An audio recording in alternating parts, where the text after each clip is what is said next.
안녕하세요. 예. 자, 한 주 잘 보내셨어요? 예, 예. 이제 선거도 다 끝났고, 우리 이제 본연으로 돌아와서 열심히 공부들 하고요. 자, 오늘 그래도 좀 많이 나오셨네요. 자, 오늘 이제 7주차 수업인데, 자, 오늘 이제 주택법상 마무리 짓고, 그리고 우리 앞으로 가서 도시개발법 쭉 이어서 보도록 하고요.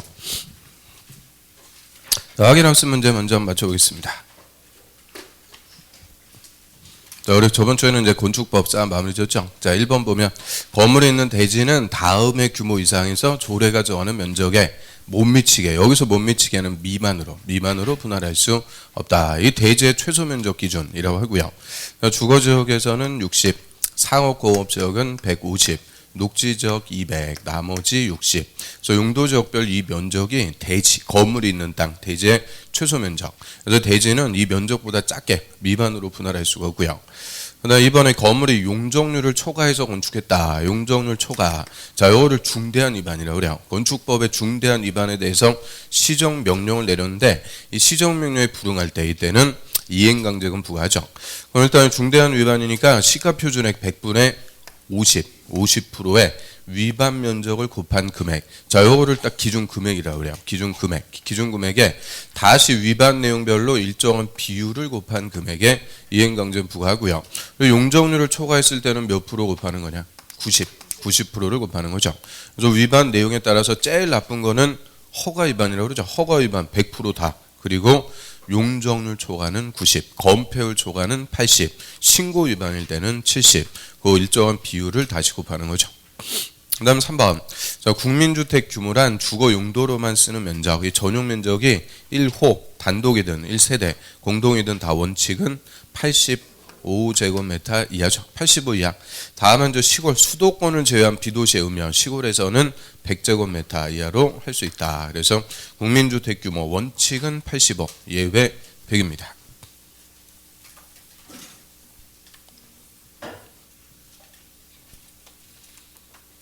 그 다음에 4번. 자, 리모델링은 크게 두 가지 하는 거죠. 대수원 아니면 중축. 대수원 또는 중축하는 애인데, 자, 특히 중축으로 리모델링 할 때 이때는 요건이 이제 세지게 되죠. 자, 사용검사나 사용 승인일부터 적어도 15년이 지나야 되고요. 그리고 학세대 전용 면적 30% 이내에서 중축할 수가 있죠. 그래서 중축할 때 요건. 이게 그대로 25일 때 기출문제. 요 두 개 딱 비워놓고 가로 숫자 물어봤죠. 그 다음 5번에 연간, 1년간. 자, 단독주택은 20호, 공동주택은 20세대 이상 건설 또는 연간 10,000제곱미터 이상 대지조성사업. 1년간 요 규모 이상 사업하려면 일정한 요건 맞춰갖고 국토부 장관에게 등록하고 사업하는 거고요. 요 등록하고 사업하는 게 원칙. 요자들을 등록사업자라고 하죠. 또 6번에 사업주체는 사업계획 승인받으면 원칙은 이제 5년 내 공사에 공사해야 되는데, 다만 승인권자는 정당한 사유가 있으면 1년까지 착수 기간을 연장을 해줄 수가 있죠.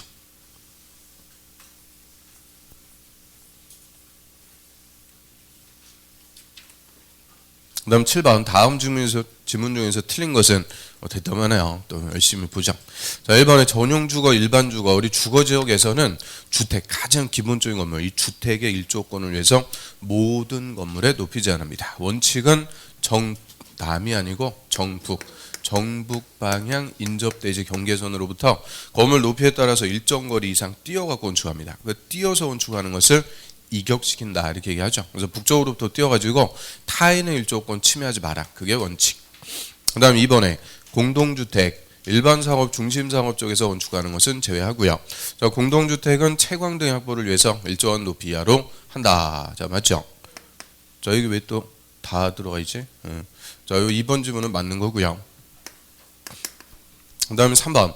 지구단위 계획구역에서 토지 또는 건물 소유자, 지상권자 등, 자, 여자들 소유자 등이라고 그래요. 소유자 등은 과반수의 동의로 건물 이렇게 건축하자, 이 건축 협정을 체결할 수가 있고요. 그럼 뭐가 틀렸어요? 과반수의 동의. 자, 이게 틀렸죠. 최초로 건축 협정 체결할 때는 전원의 합의입니다. 전원의 합의. 그리고 협정을 폐지할 때 과반수의 동의가 되죠. 그 다음 4번에 허가권자는 최초 시정명령한 날을 기준으로 1년에 한 번씩이 아니고 2회 이내에서 반복해갖고 부과할 수 있다. 이행강점의 가장 큰 특징은 반복 부과. 그래서 건축법은 1년에 2회 이내. 그다음 5번에 국가나 지자체, 토지주택공사, 지방공사, 자 공공사업 주체가 건설하는 주택은 국민주택이다. 뭐 들렸어요? 우리 국민주택 하면은 크게 두 가지 요건 갖춰야 된다 그랬죠. 이거는 요건 하나밖에 안 되죠. 공공이 건설하는 주택으로서 국민주택 규모 이하, 즉 전용면적 85 이하. 자, 이 두 개를 항상 다 써줘야 국민주택이 되죠. 이거는 그냥 요건 한 개밖에 안 돼요. 그래서 공공이 건설하는 주택으로서 국민주택 규모 이하인 주택 다 써줘야 국민주택이 되죠. 그 다음 6번에 도시형 생활주택은 300세대 이상이 아니고 미만. 이하 그러면 안 돼요. 이하가 아니고 미만. 아주 눈에 또 귀에 거슬려요. 그래서 이하가 아니고 미만. 300세대 미만 국민주택 규모 도시지역에서 건설하는 주택이다.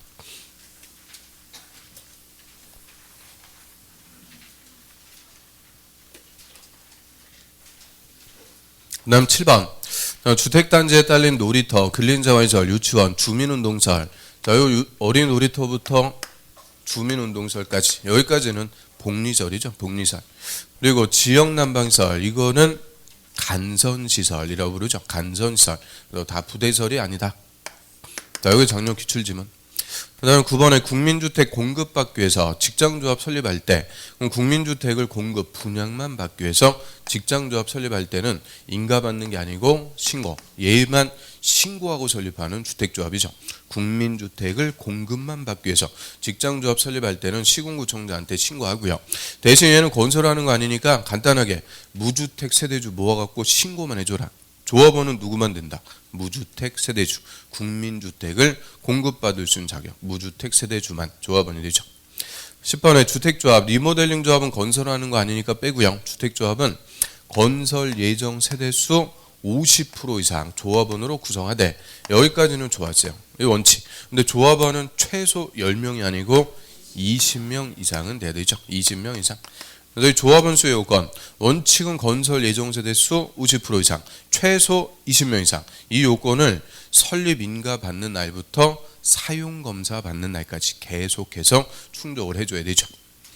그 다음 12번에 조합의 임원이 금고 이상 실형을 받았다. 이 금고 이상 실형을 선고받으면 결격이라고 그래요. 결격에 당하면 당연 퇴직합니다. 근데 당연 퇴직해도 그 퇴직하기 전의 행위는 그대로 유효. 효력을 상실하지 않는다. 상대방 보호를 위해서 퇴직하기 전에 했던 행위는 그대로 유효로 인정.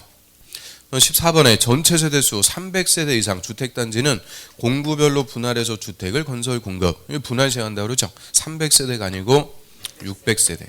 자, 이게 딱 키워드예요. 600세대 이상일 때는 300세대 이상 공사원 나눠갖고 109, 209 분할 시행할 수가 있죠. 그 다음 15번 사업계획 승인받은 사업주체가 대지면적 80% 사용권 확보하면 모든 소유자한테 매도 청구할 수 있다. 모든 소유자에게 매도 청구는 95% 이상. 95% 이상. 그럼 95% 이상의 사용권 확보됐다. 얼마 남은 거예요?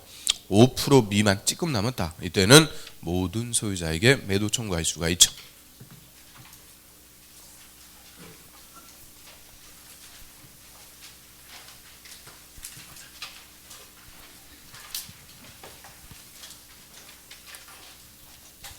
자, 오늘은 요약집 247페이지 보겠습니다. 247페이지. 자, 저번 주에 우리가 이제 주택의 건설까지 공부했고요. 자, 오늘은 이제 건설한 주택을 공급한다 그래요. 주택의 공급. 자, 공급이다라고 할 때는 건설한 주택을 분양하는 것과 임대하는 거, 임대를 다 포함해갖고 공급한다 이렇게 얘기하는데 우리 임대는 임대주택법이 따로 있으니까 일반적으로 주택법에서 공급하면은 분양하는 거다 이렇게 생각하시면 되고요. 자, 먼저 분양가 상한제 저거부터 보죠. 가로 1번 분양가 상한제 거기다 별표. 이 분양가 상한제는 그냥 매년 나온다 이렇게 생각하시면 돼요. 그럼 분양가 상한제 저 학개론에서도 배우죠. 이 분양가 상한제 뭐라고 배우세요?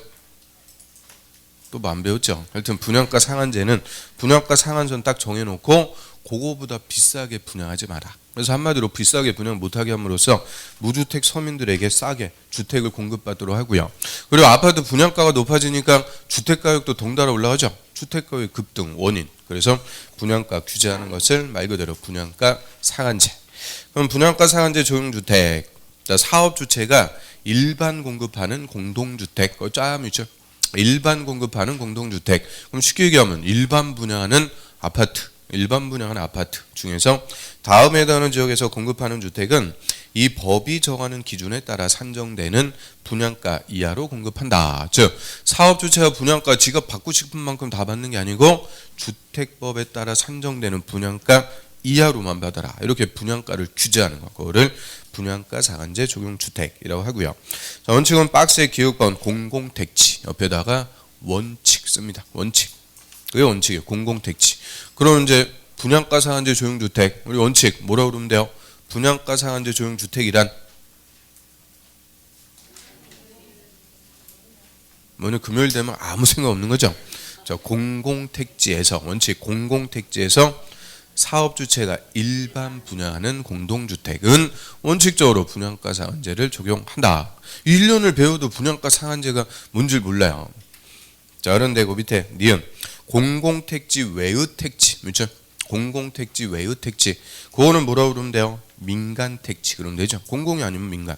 민간택지는 원칙은 분양가 상한제 적용 안 하는 거예요. 근데 민간택지라도 주택가격의 상승 우려가 있어갖고 국토부 장관이 밑에 줄 끝에 지정하는 지역은 예외적으로 분양가 상한제 적용합니다. 그러면 민간택지라도 분양가 상한제 적용하려고 국토부 장관이 지정했다. 그거를 뭐라고 부르면 돼요?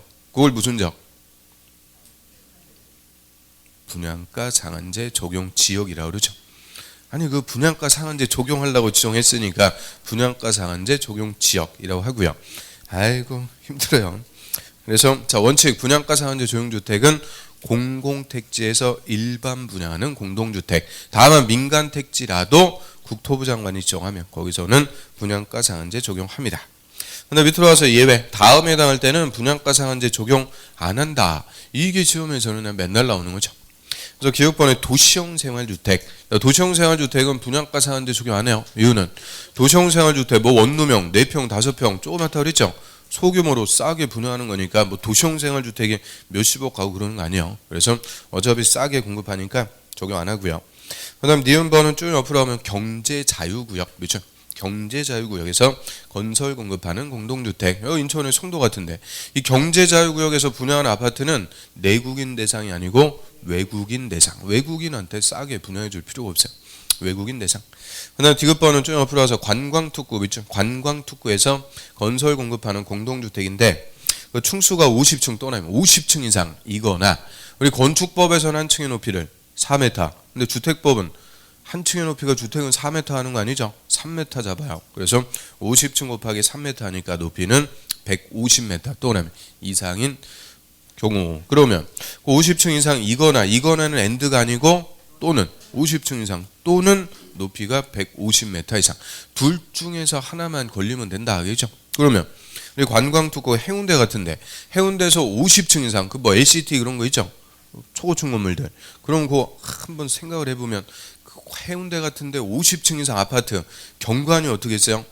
바다가 쫙 펼쳐져 갖고 경관 막 생각만 해도 죽일 것 같지 않아요? 별로 뭐 생각하지 않아. 아무튼 그래서 태풍이 막 지나가면 태풍이 바다를 쓸고 가는 게 다 보이고 그렇게 멋질 수가 없어. 아무튼 그래서 이런 아파트를 뭐라 그러냐? 펜트하우스 그러죠. 부자들이 분양받는 펜트하우스. 그래서 우리 오늘은 이제 비와 갖고 안 보이는데 날씨 맑으면 좀 보이는 거 있죠. 제일 높은 거 안 보여요? 좀 안타깝네요. 아무튼 123층짜리. 자, 70층부터 다 펜트하우스라고 그래요. 그 분양가가 한 70억 되죠. 70억, 100억 이렇게 됩니다. 꼭대기층 123층은 분양가가 300억이었어요. 우리하고는 관계없는 거예요. 부자들이 분양받는. 그래서 자 아무튼 그 관광특구의 50층 이상인 펜트하우스 이런 것들 부자들한테 싸게 분양해 줄 필요가 없다. 그래서 그 의미만 이해하면 애우고 그럴 필요가 없는 거예요. 첫 번째, 어차피 싸게 소규모로 공급하는 게 뭐다? 도시형 생활주택. 경제자유구역은 외국인 대상. 관광특구의 50층 이상, 그거는 부자 대상. 이런 것들은 분양가 상한제 적용 안 하고요. 그다음 동그라미 3번. 이 분양가 상한제에서 분양가란 택지비 동그라미, 건축비 동그라미 두 개로 구성. 그래서 택지비하고 건축비를 규제하는 거. 그거를 분양가 상한제. 그다음 가로 2번. 자, 사업 주체가 분양가 공시해라. 그래서 분양 원가 공시한다고 그래요. 우리 아파트 분양 받을 때 입주자 모집 공고 보면은 깨알 같은 글씨로 택지비 제곱미터당 몇 원, 뭐 공사비 제곱미터당 몇 원, 분양 원가를 싹 보여주는 경우가 있어요. 그거를 사업주체가 분양가 공시한다 이렇게 얘기하고요. 사업주체는 분양가 상한제 조용주택으로서 공공택지, 동그라미 공공택지에서 공급하는 주택은 입주자 모집 승인받으면 입주자 모집 공고에 다음 사항, 즉 분양가를 공시해야 된다. 그래서 박스에 그 택지비, 공사비, 간접비 쫙 있죠. 택지비, 공사비, 간접비 등등. 그러면 똑같이 분양가라고 하는데 그 위에 분양가 상한제에서 분양가란 택지비하고 건축비. 근데 분양가를 공시한다. 이때는 택지비, 공사비, 간접비 더 상세하게 분양 원가를 공시하도록 하죠. 또 넘어갑니다. 자, 바로 3번에 분양가 심사위원회. 이건 말 그대로 분양가를 심사하는 기구죠. 저희는 설치 시군구청장은 있죠. 시군구청장은 주택의 분양가 제한에 관한 사항을 심의하기 위해서 분양가 심사위원회 설치 운영한다. 자, 이거는 누가 설치한다고요? 시군구청장. 국토부 장관이 설치한다. 시도지사 설치한다. 다 틀려요. 시군구청장이 설치하고요. 밑에 보면 사업계획 승인 신청이 있으면 20일 내 설치해라 했는데 그게 중요한 게 아니고 설치하는 목적. 동그라미 3번. 시군구청장은 입주자 모집 승인할 때 이 분양가 심사위원회 심사 결과에 따라서 승인 여부를 결정한다. 그래서 우리 좀 이따 볼 건데 사업주체가 입주자 모집하려면 입주자 모집 승인 받아야 돼요. 그 입주자 모집 승인하기 전에 분양가가 적정한지 심의해서 다 입주자 모집 승인을 내주고요. 그럼 입주자 모집 승인권자가 누구냐? 시군구청장. 분양가 심사위원회도 시군구청장이 설치해서 운영합니다. 그 다음으로 4번에 분양가 상한제 조용지역. 자, 이 별표. 자, 이거 작년에도 정답 지문이었는데 이거 올해도 또 나올 거예요. 분양가 상한제 적용지역. 이름대로 분양가 상한제를 적용하려고 지정하는 지역입니다. 그럼 누가 지정하는 거냐? 국토부 장관 또는 국토부 장관만 지정합니다. 이거는 시도지사가 지정할 수가 없어요. 그래서 작년에 정답이 시도지사가 지정할 수 있다 해서 정답. 그래서 국토부 장관만 지정하고요. 자, 대상은 공공택지요, 민간택지요? 공공택지, 외의택지, 그러니까 민간택지. 그렇죠? 자, 공공택지는 원칙적으로 분양가 상한제 적용한다고 그랬죠? 그래서 민간택지라도 분양가 상한제 적용하려고 지원하는 거죠. 그래서 공공택지, 외의택지에서 주택가격 상승률이 물가 상승률보다 현저히 높은 지역. 이게 항상 전제 조건은 똑같아요. 뭐가 더 높다고요? 주택가격 상승률이 높은 곳인데 그 밑에 줄 주택가에 급등하거나 우려가 있는 지역 중 다음의 기준을 충족하는 지역에 끝에 분양가 상한제 조용 지역을 지정할 수가 있다. 그래서 국토부 장관이 민간 택지에서 지정할 수가 있고요. 자, 구체적인 지정 기준. 자, 올해는 이제 그거 물어볼 차례니까 그거를 좀 신경 써고 봐야 돼요. 자, 박스에 투기과열 지구층 거다 그렇죠? 이 전제 조건이에요. 일단 분양가 상한제 조용 지역은 어디서 지정하는 거냐? 투기과열 지구. 투기과열지구, 서울특별시 같은 투기과열지구 중에서 다음에 더하는 지역이다. 그래서 기억번. 직전월부터 가르는 데 있어요. 직전월부터 소급해서 12개월간 밑줄. 12개월 그게 쉽게 얘기하면 뭐예요? 1년간. 그 아파트 분양가 상승률이 물가 상승률의 2배 또는 2배를 초과한 것. 그럼 1년 동안 아파트 분양가 상승률이 물가 상승률의 2배를 초과했다. 분양가 급등한다 하기죠. 그래서 그런데 지정할 수 있다. 항상 첫 번째 나오는 게 핵심이에요. 1년간 분양가 상승률이 물가 상승률 딱 몇 배를 초과? 2배 초과. 그 다음 니은, 그거는 뭐 읽어보시고. 디귿. 자, 디귿은 공급 쪽에서 지정하는 것들 다 공통기준입니다. 공통기준. 직전을 소급해서 주택 공급이 있었던 2개월, 2자 또 하나면 2개월 동안 그 지역에 공급되는 주택의 월평균 청약 경쟁률이 모두 5대1, 5자 또 하나면 5대1을 초과 또는 좀 풀어서 국민주택 규모의 주택일 때는 모두 10대1, 10자 또 하나면 10대1을 초과한 곳이다. 자, 이게 투기과열지구의 지정기준도 되고요. 조정대상 지역의 기준도 다 됩니다. 공통기준. 그래서 그대로 그냥 28회 때 숫자만 딱 물은 거죠. 그럼 천만다행히 공식은 만들 수 있죠. 동그라미 친 거 그대로 읽으니까 2, 5, 10. 천만다행이 돼요. 2, 5, 10. 근데 문제는 뭐야? 뭐가 5고 뭐가 또 10이고. 그래서 꼼꼼하게 봐야 돼요. 2, 5, 10. 이 경쟁률이 높은 곳이 모두 5대1 초과. 국민주택 규모는 모두 10대1 초과했다는 것은 경쟁률이 높다. 그 말은 공급받고자 하는 수요가 많죠. 그 분양가 올려도 다 분양받으려고 덤비니까 분양가 급등하는 것이 경쟁률이 높은 것. 그래서 그 분양가 상한제 적용 대상 지역 꼭 지정 기준 꼭 기역하고 디귿 두 개만 확실하게 정리하면 니은 몰라도 맞출 수 있겠죠. 아 나는 니은까지 알고 싶다. 보세요. 그럼 보시면 되고 말리지 않습니다. 그다음 박스 밑에 보세요. 자, 또 하나 2번. 국토부 장관이 분양가 상한제 조형적 지정할 때는 미리 시도지사의 의견, 그렇죠? 시도지사 의견 들어야 된다. 이것도 다 똑같아요. 국토부 장관이 지정할 때는 시도지사의 뭐만 하면 된다고요? 의견만 들으면 된다. 의견. 시도지사가 절대 안 됩니다. 그럼 알았다. 그리고 지정하면 되죠. 그래서 의견만 들으면 됩니다. 그다음 맨 밑에 해제 의무형. 국토부 장관은 분양가 상한제 조형적으로 계속 지정할 필요가 없으면 끝에 그 지정을 해제할 수가 있는 게 아니고 해야 된다. 의무입니다. 이것도 다 똑같아요. 사유가 없어졌을 때는 다 의무적으로 해제합니다. 쓸데없는 규제들 다 풀어주도록 하죠. 그 다음에 옆 페이지로 와보세요. 이제 주택의 공급. 자, 일단 공급 절차 먼저 한번 볼게요. 그럼 사업주체가 이제 주택을 건설해서 공급, 분양하는데 주택을 집단적으로 건설하기 위해서 사업계획 승인부터 받아요. 승인 받으면 5년 내 공사에 착공하는데 이 착공이 공급 쪽에서는 가장 중요한 시점이라고 그래요. 이 착공과 동시에 사업주체는 바로 주택의 입주자를 모집할 수가 있죠. 자, 두 가지 요건인데 대지의 소유권 확보하고 분양 보증받았다. 자, 이런 요건 갖추면은 착공과 동시에 바로 입주자를 모집. 그러면 대지의 소유권 확보해갖고 공사합니다. 깃발만 딱 꽂으면 착공과 동시에 바로 입주자 모집할 수 있다. 이 말은 한마디로 선분양할 수 있다. 그죠?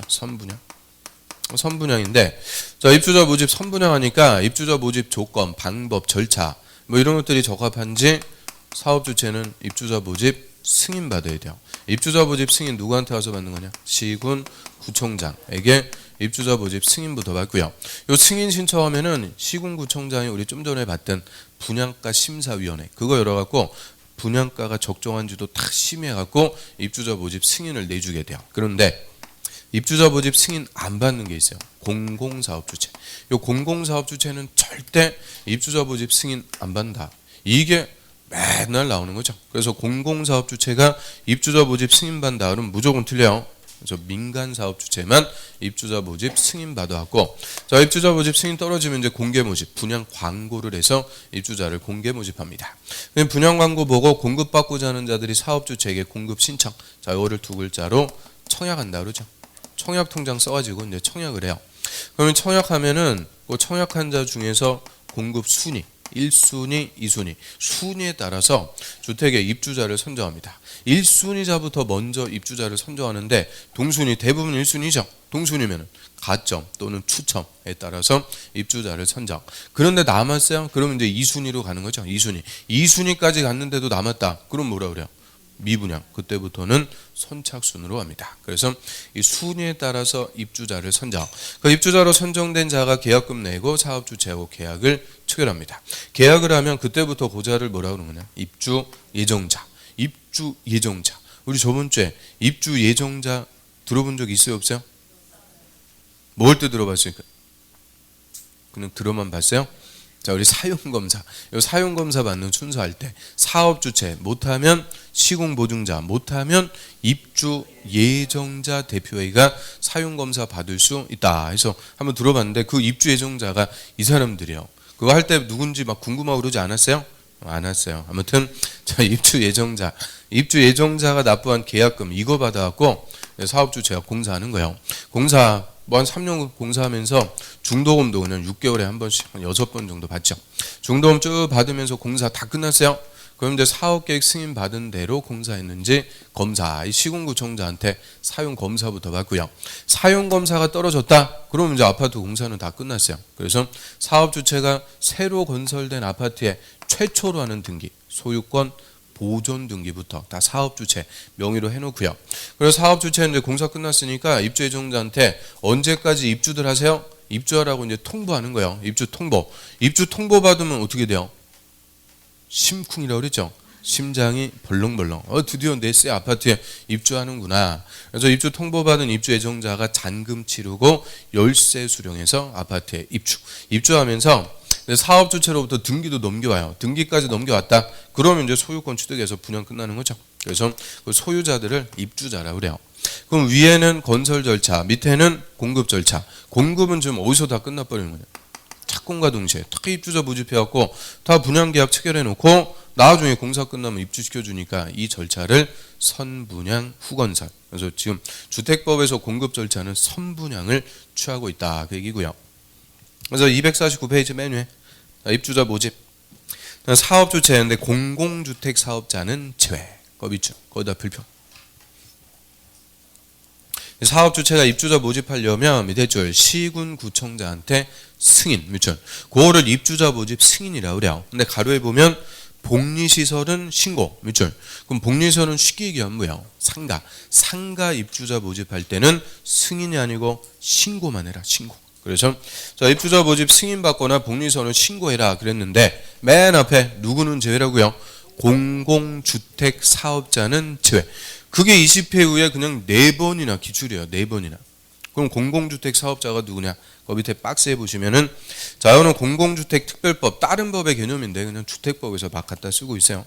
그래서 1번 그것만 딱 봐요. 국가, 지자체, 토지주택공사, 지방공사. 얘도 우리 묶어갖고 물어버려. 공공사업주체. 공공사업주체가 공공주택 사업자다 이렇게 생각하시면 돼요. 그래서 공공사업주체는 입주자 모집 승인, 신고 일체 없습니다. 그 다음 밑으로 하셔갖고 그 절차 뭐 깔끔하게 그려놨고요. 그 밑에 가로 2번 견본주택의 마감재, 목록표 등의 제출. 이 견본주택이 뭐예요? 모델하우스. 모델하우스는 분양해 먹으려고 마감재 좋은 거 쓰죠. 빌트인 해갖고 막 삐까뻔쩍하게 지어놓고 실제 시공할 때는 마감재 이런 거 후진 거 갖다 쓰는 거예요. 그래서 입주자의 불만이 커지니까 모델하우스의 마감재 어떤 거 썼는지 목록표 의무적으로 작성해서 제출하도록 하는 거죠. 또 하나 1번은 사업주체가 시군구청장한테 승인받으려는 경우, 그 승인이 입주자 모집 승인이에요. 입주자 모집 승인받으려는 경우, 그게 원칙인데 가로에 보면 사업주체가 국가나 지자체, 토지주택공사, 지방공사인 경우 얘들 묶어갖고 공공사업주체. 공공사업주체는 입주자 모집 승인 안 받는다고 그랬죠. 그래서 공공사업주체는 견본주택을 건설하는 경우, 그게 26개 때 또 정답지만 가로까지 찾아갖고. 그래서 26회 때 나왔으니까 자, 원칙 입주자 모집 승인 받으려는 경우에는 견본주택에 사용되는 마감재, 규격, 성능, 재질을 적은 목록표, 그리고 밑에 내부를 촬영한 영상물 이런 거 각각 제작해갖고 승인권자 시군구청장한테 제출합니다. 그래서 견본주택의 마감재 목록표 의무적으로 작성해갖고 제출해라. 그럼 또 하나 2번 시군구청장은 마감재 목록표 등을 사용검사일부터 2년 동안 2년 이상 보관하고요. 입주자가 보여주세요. 열람을 요구하면 공개를 해주도록 합니다. 그럼 마감재 목록표 이거 누가 보관해라? 시군구청장. 사업주체가 보관한다 그러면 안 돼요. 사업주체가 아니고 시군구청장이 2년 이상 보관해서 보여주도록 하고요. 또 하나면 3번, 또 하나면 4번 그런 거는 뭐 상식적인 거 읽어보시면 되고 넘어갑니다. 그 다음에 가로 3번에 입주자 저축, 요걸 소위 청약통장이라고 그러죠. 청약통장. 그래서 종래에는 이제 청약통장도 종류가 많았어요. 청약저축, 예금, 부금 뭐 많았는데 다 통합해갖고 일어나 있죠. 그래서 국토부 장관은 주택 공급받으려는 자에게 미리 그 주택자금의 전부나 일부를 저축하게 할 수 있다. 요거를 입주자 저축. 그래서 밑에 보면 입주자 저축은 국민주택과 민용주택을 공급, 그다음에 국민주택, 민용주택 다 공급받을 수 있으니까 이거를 만능통장이라고 그러죠. 공급받기 위해서 가입하는 주택청약종합저축 밑줄. 그걸로 이제 통합되어 있어요. 주택청약종합저축 줄여갖고 종합저축을 말하고 한 사람이 한 계좌만 가입할 수 있다. 그럼 누가 가입할 수 있어요? 누구든지 가입해서 다 공급받을 수 있으니까 만능통장. 그래서 이 종합저축 요거에 가입해갖고 일정 기간, 일정 횟수, 일정 금액을 꾸준히 납부하면은 순위가 부여되는 거죠. 그래서 우리 1순위는 원칙은 1년이요. 12번 보면 1순위인데 서울특별시 같은 투기과열지구는 2년이죠. 요건이 강화가 돼요. 24회 이상 부어야 1순위. 근데 저 지방 같은 경기가 안 좋은 데는 1순위 요건을 또 완화. 6개월, 6번만 부으면 1순위가 되죠. 그래서 요 순위에 따라서 주택을 공급받습니다. 그러면 이거 주택 아파트 분양받으려고 종합저축 이거 다 하나씩 들어가 있죠? 매달 안 넣고 있어요? 와, 나는 이딴 거 필요 없다. 미분양 난 거 그냥 줍줍하러 다닌다. 큰 손이네, 큰 손. 아무튼 그래서 요 순위에 따라서 주택을 공급받으려면 요 입주자 저축 요거에 가입해서 일정 기간씩 줍줍만 또 남으면 안 되죠. 일정 기간 납부를 해줘야 돼요. 자, 여기까지가 공급 이제 일반적인 거고, 그 밑에 저당권 설정 제한 거기서부터 이제 규제요. 첫 번째 규제. 요거는 사업주체 금쟁이다라고 해서요. 자, 지금 선분양이니까 입주 예정자 계약금 중도금 미리 돈 내죠. 미리 돈 내는 입주 예정자에게 피해를 주는 행위를 사업주체가 해서는 안 된다. 그거를 사업주체 금지, 저당권 설정 등의 제한이다라고 하고요. 원칙 사업주체는 주택 건설 사업으로 건설된 주택과 대지에 대해서는 입주자 모집 공고 승인 신청일, 거다 비추. 입주자 모집 공고 승인 신청일. 또 옆으로 와서 이후부터 자, 입주 예정자가 주택과 대지의 소유권 이전 등기를 신청할 수 있는 날, 거다 비추. 소유권 이전 등기를 신청할 수 있는 날. 그럼 입주 예정자 이전 등기에 가려면 뭐부터 해야 돼요? 입주. 그래서 가로에 보면 사업 주체가 통보한 입주 가능일을 말함. 입주 가능일 비추. 똑같은 말. 입주 가능일이나 이전 등기 신청할 수 있는 날이나 똑같은 말. 이후 60일, 60일 또 하나 별표. 60일까지의 기간 동안 입주 예정자의 동의 없이 다음 행위를 해서는 안 된다. 그럼 누가 해서는 안 된대요? 사업 주체가 해서는 안 되는 건데, 자, 여기서 제일 잘 물어보는 논점은 기간입니다. 언제부터? 입주자 모집 공고 승인을 신청한 날. 그럼 입주자 모집 승인 신청했다. 이게 한마디로 뭐예요? 공급 시작한다. 그죠? 그럼 분양하려면 입주자 모집부터 하고요. 입주자 모집하기 위해서 승인부터 받아야 되니까 승인을 신청했다. 이게 공급 시작이라는 거예요. 공급 처음부터 언제까지? 입주 예정자가 입주해서 이전 등기 신청할 수 있는 날 이후 60일. 그럼 60일이라는 것은 모든 세대가 입주를 완료해서 이전 등기 다 할 수 있게끔 공급, 분양이 다 끝날 때까지. 그래서 공급 처음 시작부터 다 끝날 때까지 사업 주체는 입주 예정자, 자, 이자들의 동의 없이 일정한 행위를 해서는 안 된다. 뭐를? 박스에 기억. 그 주택과 대지의 저당권, 가등기 담보권 같은 담보 물건을 설정. 그럼 저당권 같은 거 뭐 하려고 설정해요? 돈 빌리면서 담보 물건 설정하죠. 또 니은바운 전세권, 지상권 등기되는 부동산 임차권을 설정. 그 전세권이나 지상권은 물건이죠. 그런데 부동산 임차권을 등기했다. 그럼 이 세 개는 공통점이 뭘까? 대항력이 있는 용의권이라고 그러죠. 소유자에게도 대항할 수 있는 용의권의 설정. 디귿바 매매나 증여 등으로 처분. 이거를 소위 이중 분양한다라고 하죠. 한 번 분양했는데 또 팔아버리면 그게 뭐야? 이중 분양. 그래서 이런 행위를 사업 주체는 해서는 안 된다. 그럼 예를 들어갖고, 자, 입주자로 선정된 A가 있어요. 자, A가 요새는 뭐 계약할 때 동호수 다 지정해서 하니까 706동 904호 계약을 체결했어요. 자, 이게 우리 아파트인데 아무튼 706동 904호 계약을 체결. 그럼 그때부터 요 A를 뭐라 그래요? 입주 예정자. 그럼 706동 904호는 A가 분양받은 아파트죠. 그 이 아파트에 사업 주체가 지 맘대로 저당권 설정하고 전세를 주고 딴 사람한테 이중 분양하고 그러면 된다 안 된다? 당연한 거예요. 그래서 이 당연한 것을 법으로만 써놓으면 그렇게 어렵다는 거예요.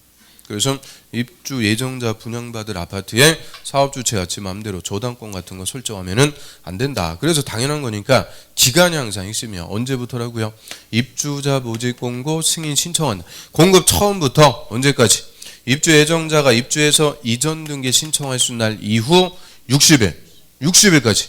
그럼 60일까지 못한다 그랬으니까 거꾸로 입주 예정자는 입주했으면 며칠 내 등기해 가나?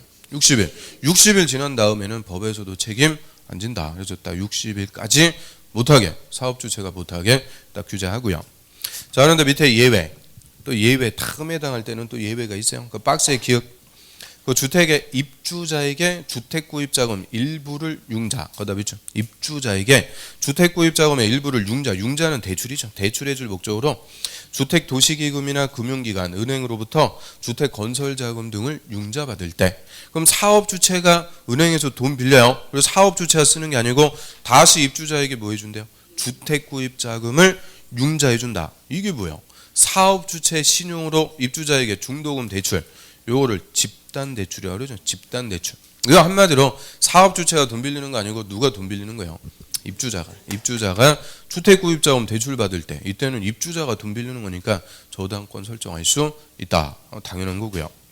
그다음 니은번에 사업 주체가 파산, 끝에 뭐 합병 뭐 등등으로 사업을 시행할 수가 없게 되었고 변경될 때 그럼 사업 주체가 부도나 파산됐다 없어졌죠. 이런 때는 저당권 설정 내 제한도 없습니다. 그래서 그거는 뭐 니은번은 당연한 거고 그 기억 입주자가 대출 받을 때는 저당권 설정할 수 있다. 개념적으로 보면 되죠. 그럼 이제 그런 예외가 아니면 사업 주체는 60일까지 저당권 같은 거 설정하면 안 돼요. 근데 하지 말라고 또 안 하는 게 아니죠. 할 수가 있으니까 두 번째 사업 주체 의무. 사업 주체는 소유권 등기에 부기 등기할 의무가 있죠. 그래서 60일까지는 저당권 이런 거 설정할 수 없다. 부기 등기해야 되는데 자 예를 들어 갖고 우리 주택은 공사 끝나고 최초로 하는 등기가 무슨 등기?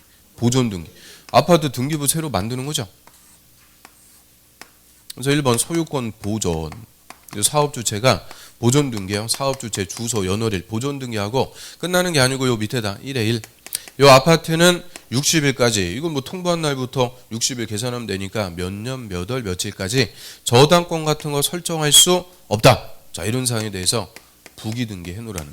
그래서 여기 밑에 이제 도장 꽉 찍어갖고 언제까지 저당권 같은 거 설정할 수 없다. 부기 등기까지 해둬야 되는데 자 부기 등기하는 목적이 뭐예요? 우리 등기는 뭐 하려고요? 등기하는 목적 뭐 하기 위해서? 뭐 다 보면 눈길만 회피하고 있어요. 보면은 싹 눈알 돌리면서 눈길을 회피. 아니 등기법은 무슨 과목에서 배워요? 공시. 꼭 공시하려고 부기 등기하는 거죠. 그래서 등기하는 항상 주된 목적은 공시. 외부에 다 등기해서 공시해라. 그래서 밑으로 갑니다. 의무.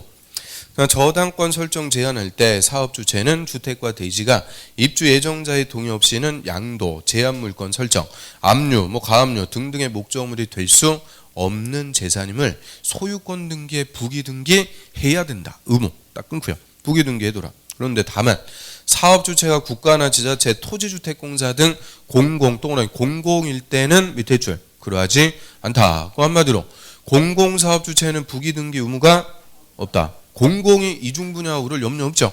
그래서 공공은 부기 등기 의무가 없어요. 그러면 이 부기 등기도 결론 누구만 하는 거냐?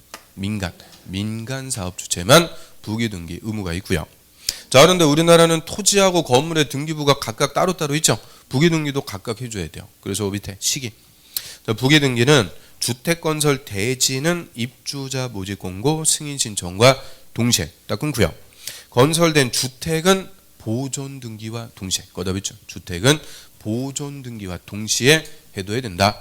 그럼 아까 입주자 모집하려면 대지의 소유권을 확보하고 있어라 그랬으니까 대지 소유권 등기의 부기 등기는 똑같은 시점. 입주자 모집 공고 승인 신청과 동시에 부기 등기해둬라. 근데 주택은 나중에 공사 다 끝나갖고 최초로 하는 등기가 뭐야?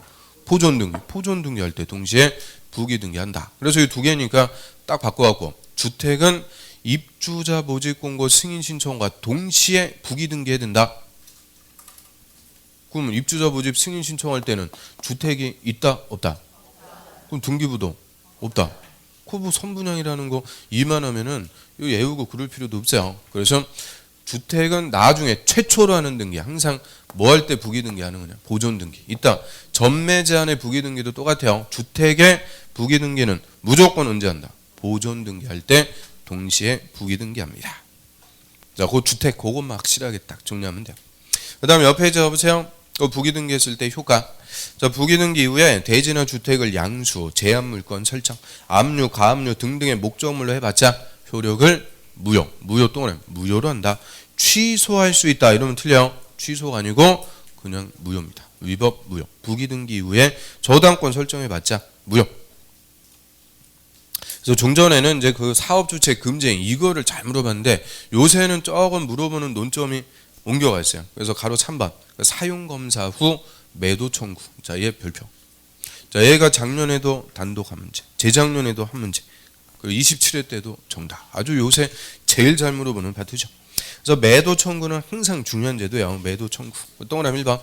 자, 주택의 소유자들은 주택단지 전체 대지에 속하는 일부 토지에 소유권 이전 등기 말소 소송 등으로 사용검사를 받은 후 해당 토지의 소유권을 회복한 자, 그 소유권 회복한 자를 실소유자라고 하고요. 그 실소유자에게 해당 토지를 시가 또 하면 시가로 매도 청구할 수 있다. 일단 항상 매도 청구는 가격이 보다 시가로 매도 청구할 수가 있고요. 자, 이때 해당 토지 면적이 주택단지 전체 면적의 5% 미만, 밑줄 별표 5% 미만이 된다.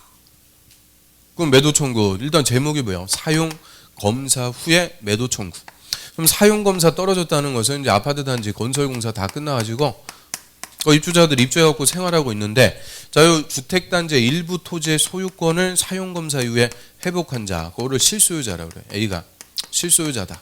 그 A가 내가 건설회사한테 사기당했고 강박착오로 땅을 팔았다. 건설회사 상대로 소송을 제기하고 승소했어요. 그래서 사용검사 후에 A가 다시 이 주택단지의 토지 소유권을 회복했다. 그럼 쉽게 얘기하면 뭐예요? 아파트 단지의 토지를 아파트 소유자가 아니고 딴 사람이 취득하게 됐다. 그죠? 그러면 당연히 아파트 소유자가 이 실소유자한테 땅 팔고 나가세요. 뭐 할 수 있도록 해줘요? 매도 청구할 수 있도록 해준다. 그런데 논자, 이 A가 회복한 토지가 주택단지 전체 면적의 몇 프로 미만, 5% 미만이어야만 매도 청구는 인정합니다. 그럼 5% 이상이면 매도 청구 못해요. 그 말은 A가 달라는 대로 다 주고 사야 된다. 문제 엄청 커지는 거예요. 5% 미만일 때만 시가로 매도 청구할 수 있다. 그럼 이거 뭐하고 똑같은 거예요?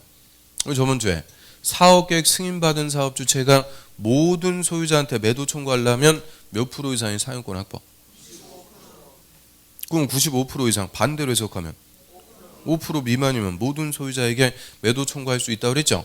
사용검사 후에 토지 소유권 회복한 실소유자가 있어도 그 면적이 5% 미만이면 주택 소유자가 고자에게 매도 청구할 수 있다. 그래서 항상 몇 프로 미만이냐? 5% 미만일 때. 자, 밑으로 갑니다. 그 다음에 동그라미 2번. 이때 매도 청구 의사표시는 그 실소유자가 토지 소유권 회복한 날부터 2년, 동그라미 2년 내 송달돼야 된다. 즉 2년 내 행사해야 된다. 그래서 5% 2년. 그게 작년 기출이에요. 가로 딱 비워놓고 숫자 5, 2 그거 딱 물어본 거죠. 그 다음 동그라미 3번 매도 청구 소송. 그럼 실소유자에게 매도 청구했는데 안 판다 그러면 궁극적으로는 소송으로 갈 수밖에 없는 거예요. 변호사 선정해갖고 소송해야죠. 그래서 주택 소유자가 대표자, 즉 변호사 선정해서 매도 청구 소송을 제기할 수 있는데, 이때 대표자는 소유자 전체 4분의 3 이상의 동의, 동의받아갖고 선정. 그게 29회 때는 정답이었어요. 그래서 대표자 선정해서 매도 청구 소송하려면 얼마의 동의받아라? 4분의 3 이상의 동의받아갖고 대표자 선정해서 매도 청구 소송할 수가 있고요. 또 하나 4번. 이 매도 청구 소송에 대한 판결은 소유자 전체에 대해서 효력이 있다. 짜면 소유자 전체. 그 말은 매도 청구 소송에 참여하지 않은 소유자에게도 판결의 효력이 다 미친다. 그죠? 그 말은 소송 비용 같은 거 소유자 전체가 내라. 그 얘긴데요. 다시 그 밑에 또 하나 5번. 주택의 소유자는 이 매도 청구로 인해서 발생한 비용의 전부예요. 이건 전부, 또는 전부를 사업주체에게 구상해 버릴 수 있다. 사업주체한테 내놔라. 구상 청구할 수가 있다. 이유는 이거는 궁극적인 귀책 사유 책임이 누구한테 있는 거냐? 사업주체. 쉽게 얘기하면 사업주체가 아파트 단지에 토지 소유권도 확보하지 못한 채로 아파트 분양했다. 그죠? 그럼 문제가 다 사업주체 책임이니까 사업주체에게 매도 청구 소송 비용 등의 전부를 내라고 할 수가 있죠. 자, 그다음 밑으로 와보세요. 이제 4번 투기과열지구. 자, 어디다 필표? 자, 우리 투기과열지구가 공법에서 주택에 투기 규제하려고 정하는 것 중에서는 제일 센 거죠. 가장 규제가 센 거. 규제 총집합이라고 그래요. 뭐 대출 규제뿐만 아니라 뭐 세금도 다 중과. 그리고 공법상의 규제, 투기과열지구에서 규제하는 거. 여태까지 한 반년 정도 공법 배웠죠? 들어본 거 뭐 있어요? 괜히 물어봤다 싶어요. 자, 우리 정비법에서 많이 나오죠. 투기과열지구에서는 재건축 조합원지 양도할 수 없다. 이런 조합원지 양도 못하게 하는 게 투기과열지구. 투기과열지구에서는 무조건 주택 공급할 때 한 개만 딱 줍니다. 1주택만 공급. 이런 공법상의 규제가 제일 세지는 것이 투기과열지구다라고 하고요. 자, 여기 들어와서 지정권자. 자, 국토부 장관 또는 시도지사. 짬이죠. 그럼 투기과열지구는 제일 센 건데 국토부 장관하고 누구까지 정할 수 있는 거냐? 시도지사까지 지정할 수가 있죠. 국토부 장관, 시도지사는 주택가격의 안정을 위해서 필요하면 그 밑에 있죠.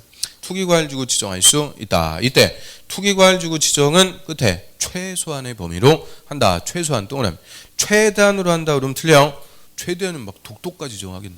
그래서 최소한으로만 지정하도록 하고요. 그 밑에 절차. 이 국토부 장관이 투기과열지구 지정할 때는 미리 시도지사의 의견, 그렇죠? 시도지사 의견 듣고 뭐 검토 의견을 회신하고 딱 끊고요. 시도지사가 지정할 때는 국토부 장관하고 협의, 그렇죠? 협의한다. 이 절차 이것도 뒤집어 갖고 그러면 누가 높은 사람이요? 국토부 장관. 국토부 장관은 시도지사하고 협의한다 그러면 틀려요. 시도지사 의견만 듣습니다. 그럼 시도지사가 절대 안 됩니다. 그럼 어떻게 하면 돼요? 알았다 하고 지정하면 된다. 그런데 시도지사가 지정할 때는 국토부 장관하고 뭐 해라? 협의. 의견 듣는 게 아니에요. 협의. 그래서 국토부 장관하고 협의가 안 되면 시도지사는 지정할 수가 없어요. 넘겨보세요. 그다음 지정하는 대상. 투기과열지구도 주택가격 상승률이 물가 상승률보다 현저히 높은 지역. 항상 전제 조건은 똑같아요. 뭐가 높은 곳이다? 주택가격 상승률이 높은 곳인데 그 밑에 대출 주택에 투기가 성행하거나 우려가 있는 지역 중 다음의 기준을 충족하는 곳이어야 된다. 그래서 박스에 1번, 2번 이게 28회 때 그냥 기출 숫자만 그냥 띵 물어본 거죠. 1번 직전월부터 소급해서 주택 공급이 있었던 2개월, 2자 동그라미 2개월 동안 그 주택의 월 평균 청약 경쟁률이 모두 5대1, 5자 동그라미 5대1 초과. 국민주택 규모의 주택은 모두 10대1, 10자 동그라미 10대1 초과. 2, 5, 10. 5 앞에서 봤는데요. 어디서 봤어요? 어디서 봤어요? 어딘가에서. 분양가 상한제 적용자. 그거 똑같아요. 하여튼 공급 쪽에서는 다 똑같아요. 기준 2, 5, 10. 경쟁률이 높은 것. 그 다음 동그라미 2번 주택의 분양 계획이 지난달보다 30% 또는 30% 이상 감소, 감소해서 주택 공급이 위축될 우려가 있는 것. 이거 30% 이상 증가한 것 그러면 안 돼요. 증가가 아니고 감소. 우리 강남 같은데 주택 공급받고자 하는 수요는 이따만큼이죠. 그런데 공급 물량이 30% 이상 줄었다. 그 말은 공급 물량이 줄었으니까 경쟁률이 더 치열해지는 거죠. 그런 데서 분양받으면 로또 분양되는 거예요. 로또 분양. 그냥 몇 억씩 버는 거고. 그래서 경쟁률이 치열하게 되는 감소한 것. 그 다음 동그라미 3번은 또 끝에 시도별 주택 보급률 또는 자가주택 비율이 전국 평균 이하. 그럼 주택 보급률이 전국 평균 이하다. 이 말은 주택이 많이 부족한 것. 부족하니까 거기서 공급받고자 하는 수요가 많다. 그죠? 그래서 경쟁률 높은 것. 이런 데가 투기하는 거지요. 그래서 1번, 2번, 3번 뭐 쭉 읽어봤는데 1번하고 2번 그거는 좀 신경 써서 봐야 돼요. 그 다음 밑으로 와서 했고요. 해제 의무입니다. 국토부 장관, 시도지사는 지정사유가 없어졌다고 인정하면 끝에 해제할 수가 있는 게 아니고 해야 된다. 항상 의무적으로 해제. 또 동그라미 2번 국토부 장관은 1년 동그라미 1년마다 주거정책 심의원에 소집해서 밑에 줄 투기과열지구 지정의 유지 여부를 의무적으로 재검토합니다. 1년마다 유지 여부를 의무적으로 재검토. 그리고 재검토한 결과 해제가 필요하다고 인정하면 지체 없이 해제해야 된다. 항상 의무적으로 해제.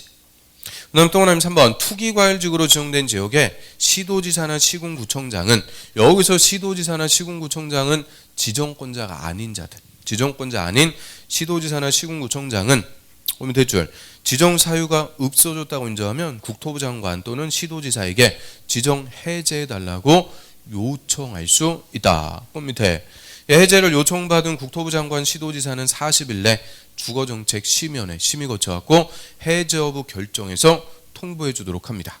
그래서 동그라미 3번, 동그라미 4번 두 개 묶어갖고 지정권이 없는 자들은 지정 해제해달라고 지정권자에게 뭐만 한다고요?